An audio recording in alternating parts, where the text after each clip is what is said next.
What's up, everyone? It's the boy NR2003, aka Nathan Stapleton, and welcome everyone to Kansas Speedway for the first time in a long time here on the channel. We are back at this mile and a half in the middle of the country, and we are set for a crazy 2-day stop here at Kansas Speedway. And I am joined once again for the third race in a row for the Powerade Truck Series, Josh Tipton. And Josh, welcome here at Kansas. Thank you very much for having me up here in the booth here in the Sunflower State. I'm looking forward to this weekend of racing here at the Kansas Speedway. Uh, right in the heart of Kansas City, Kansas. The bigger side of Kansas City, maybe on the Missouri side, but Kansas has the racetrack going for it. And it's going to be, I imagine it's going to be a pretty fantastic weekend of racing here at this mile-and-a-half racetrack. As you can see, the truck's already coming off of the pit road. Here we go. That's the 28 of... Uh, Eric Monaco. 28 of Eric Monaco coming out first here to run qualifying laps, and the top four advance. For those that don't know, top four advance from this session, and they'll make it on to the main event here for the Powerade Truck Series, the Worldwide Express 200.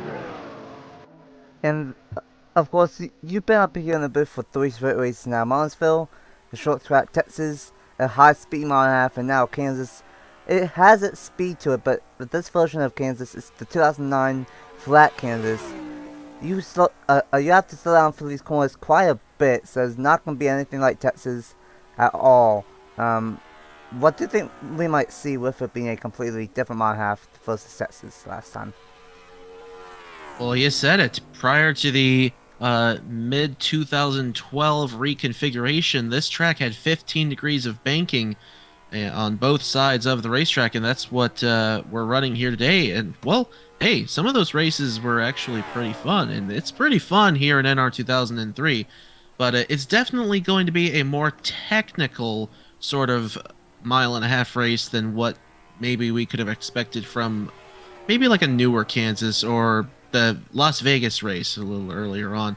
Maybe even Charlotte, Atlanta, and, well, Texas was pretty technical when we went there. But I think this is going to be still a pretty interesting race. You're going to see a lot of slipping and sliding. It's less banking than even the flatter turn at Texas. Texas's lowest banking is 20 degrees in the turn, and here we are running 15 degrees of banking. And so this is definitely going to be a very interesting race, and very wider turns too. I mean, it's not as wide as Vegas used to be. Vegas used to be banked 12 degrees, but hey, 15 degrees of banking. There's going to be a lot of slipping and sliding. You might see some multiple grooves come into play as the runs get on in the main part of the race. But it's definitely going to be an interesting one for sure. Eric Monaco on top of the board for the time being, 29.795.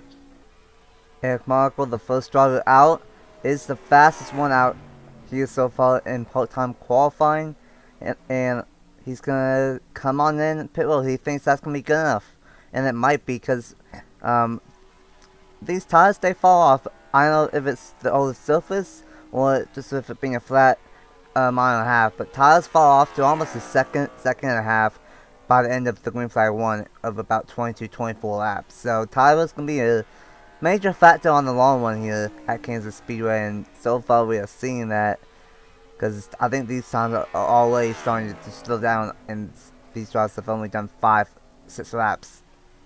But right now, the Worldwide Express number 41 machine of Trevor Williams Jr. trying to make it into the Worldwide Express 200. And it's currently Skylar Taylor just went to the top of the board. Yep, Skylar Taylor in the 54, top of the board. Never mind. Now the 14 of Cole Raymond just went to the top of the board. And now this, I was going to say, Eric Monaco might not want to be too confident in his lap time because he's already been shuffled back to third. There's going to be some truckers that come in, even come down for adjustments and come back out. They're going to be blazing fast here in qualifying.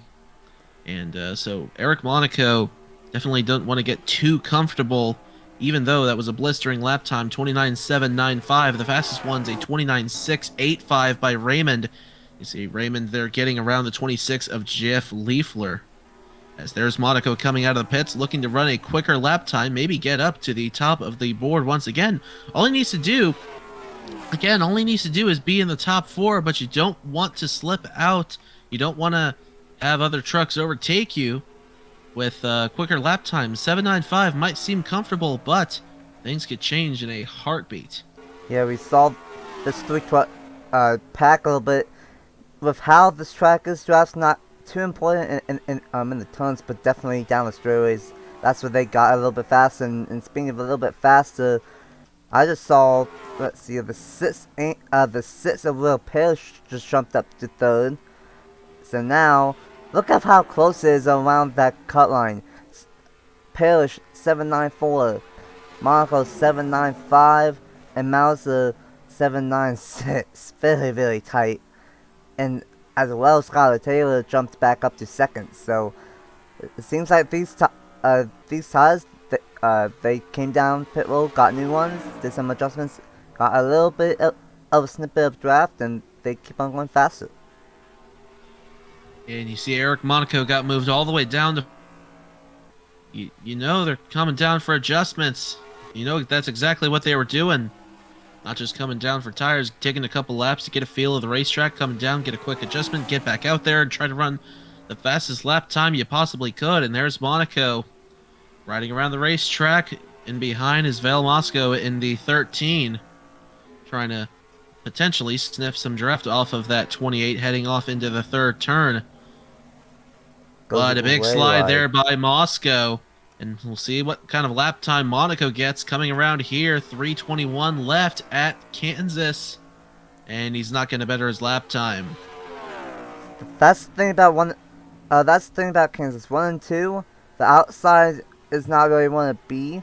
It's most of the inside lane. And 3 and 4, it's a little bit of a mixed bag. Sometimes the second lane can get a little bit of a one-off for turn 4. But then sometimes if you slip just a little bit too high, then you will drop back like a rock and get a bad exit off turn 4. So it's very interesting with this being the flat version of Kansas. But so far, seeing some good stuff in part-time qualifying.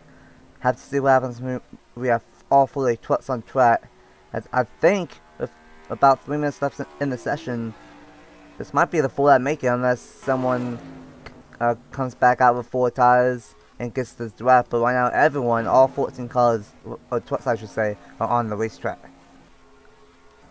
And things can change in a heartbeat, like I said earlier, so you cannot get too comfortable with your time. As here's the 54 of Skylar Taylor, second on the board right now, trying to get to the inside of Timo Mauser. Mauser in the 6th position right now, tied with the 26 of Jeff Liefler at a 29.796. They are both 1,000th of a second off of Eric Monaco's time. And with now less than 2 minutes to go, we might have a couple of resets here before we get to the end of this session. There's the 35 getting up into this group here, Igor Barreto. He is... where is he on the board right now? Not even in the top 10, actually 11th with a 29.880. Oh, up to second. Oh my goodness, what a lap time, and that's going to knock Monaco out. Wow. Wow. He's... the 10 and the 54 got sideways, slowed them down. I think Barreto just came out on the racetrack on full fresh tires, caught up to him, got enough of the draft, and up to second place. What a lap time from Miguel Barreto, and we are seeing of how tight it is for that 4th place spot. It was tight before, but now it's very tight. 794, 795, 796, and 796. Very, very tight, but what a lap from Miguel Barreto right there. It's not going to be the last big move that we're going to see, I believe, although it could be. It's Cole Raymond's still on top of the board. Cole Raymond's in the pits looking to get some final adjustments just in case he needs to. 35, as mentioned, Igor Barreto second, then Skylar Taylor is third, and the last one in right now would be Will Parrish in the number 6, 794, 29.794, better by 0.02 of a second over 7th place. Right now that's Timo Mauser. Mauser above the 26 of Jeff Liefler right now. Ever so slightly on the scoreboard. I believe Liefler got that time first.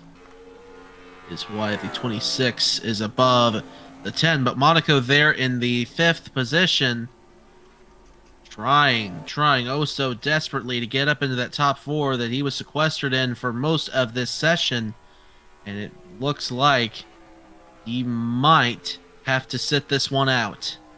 Very unfortunate, and that's just part of Kansas. Is the draft does not play into, well, it will not play into effect quite as much as it did at Texas, but it still did just enough for Bledel to sneak in very late in the session and bumped out Monaco.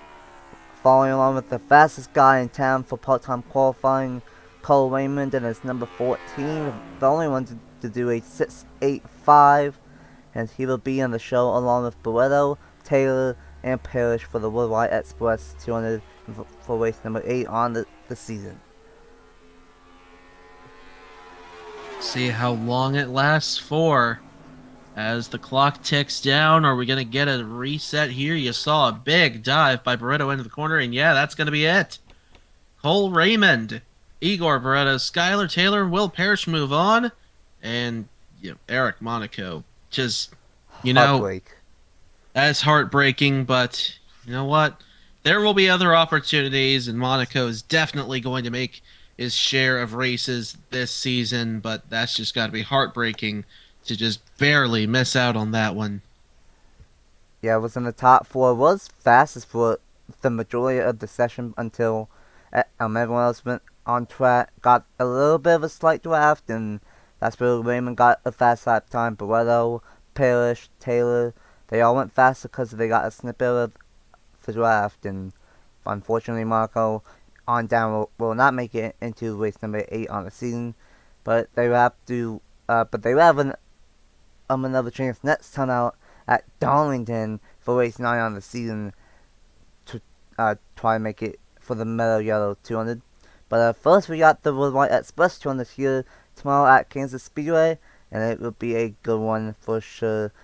And once again, a huge congrats to Cole Raymond, Igor Barreto, Skylar Taylor, and Will Push for making it into the show.